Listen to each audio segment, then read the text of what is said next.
What's the difference between works of the flesh and works of faith? Really, it's quite simple. First, you have to define what is the flesh. The flesh is this physical body, this material body that we're in, this temporary body, this meat suit that's called the flesh.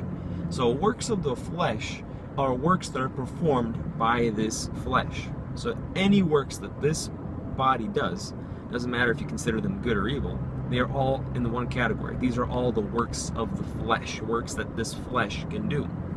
Whereas works of faith are in a completely different category. They're not works that are done or ever performed by this flesh.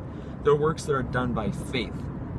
So a clear example would be that Jesus is my works. I believe that Jesus Christ is my works, that God provided Jesus to be my works.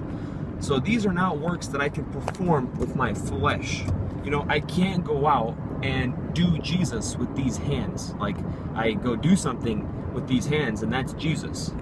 No, you know, it's just ridiculous. It doesn't make any sense whatsoever. You can't do Jesus with his hands. You know, he's invisible.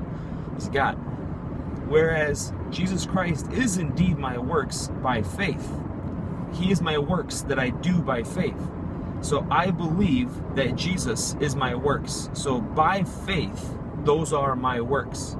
So by faith, I do Christ. So by faith, I have received Jesus as my works.